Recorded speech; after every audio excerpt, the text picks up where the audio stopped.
I think that there's a lot of opportunities that certainly get opened up with artificial intelligence. And, here's this thing that's been going on for years. Is AI going to steal my job? Well, but then the other side of the story is what job? Because it doesn't seem like anybody's working. If I look around, I see hiring signs everywhere. So, which is it? Is it stealing jobs, or everybody's hiring? Is it going to step in and help automate, right? Certain jobs that you can't find people to do, which is a real problem in agriculture. Um, the labor market is hard to find people. Farmers are like, I'm lucky enough to find somebody to show up every morning on time and just drive this combine, let alone be a skilled operator that knows how to check for loss and what to manipulate on the machine to reduce loss. So in that capacity, Farmwave is a huge value add to help assist, like AI assist, which is, I think, where it's all really starting. AI is assisting people. It's assisting jobs and functions and how to get things done better, because there is, there's a lack of labor out there to do certain jobs. But it's also about waste. And that was how we looked at the problem. You see it in a lot of marketing slides, and you hear it at many conferences. We have to produce more food by the year 2050 than we have in the last blah, blah, blah. Okay. Everybody's like, produce more, produce more, produce more. What about waste less? How about that? And that's how we started to look at it. What about wasting less?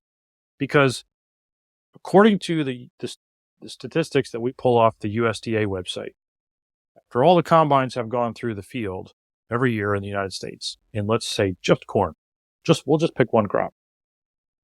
And what was put down that they all planted and what was harvested, we leave close to $3 billion worth of corn in the field. And that's just the United States, just corn, just 1 year. So what does that look like in multiple crops around the world every year?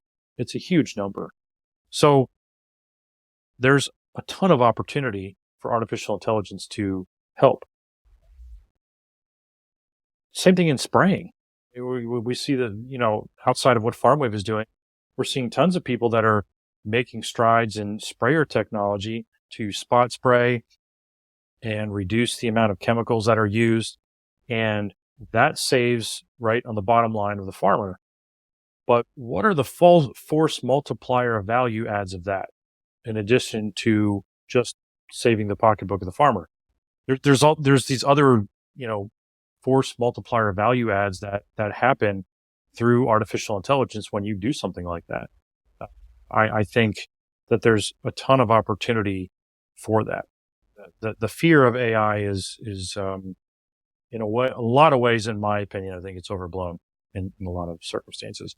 That doesn't mean we shouldn't be responsible in how we continue to build artificial intelligence and the decisions that it makes. But as we've seen in the past couple of years with things like OpenAI and Bard and others, they just, in a week or 2 weeks time, they just became the most popular thing around the world. And now it's calmed down a little bit because people are going, oh yeah, I got this wrong and I got that wrong. And yeah, it's not perfect. And I think that's probably the other thing. People expect AI to be perfect. We get a lot of people who they'll see Farmwave, take a picture, and in the picture, I'm going to make up a number, 19 kernels. And they go, oh, Farmwave only counted 17. It doesn't work. You're wrong. Well, if that's how you want to look at it, right? There could be a lot of different variables into why it didn't catch those 2 kernels in that picture. But we caught the majority of them. And we're doing it how many times an acre? And when you have to make a change, you can also, without stopping, see whether that change had an impact or not. It's about the trends. It's about looking at the long term, right? Whether it's in agriculture, with Farmwave, in manufacturing or whatever, how is it affecting the long term and the trends that are going to change in those processes and those methodologies by incorporating artificial intelligence, and more specifically by first using assisted artificial intelligence. I think that's what people need to look at. It's just going to happen. You have your people that look at it and be like, oh, you missed one, doesn't work. Okay. I mean, if that's how you want to look at it, but I think we have to really have a realistic approach and look at it as, all right, what is the average outcome? Can I really count 144 times per acre?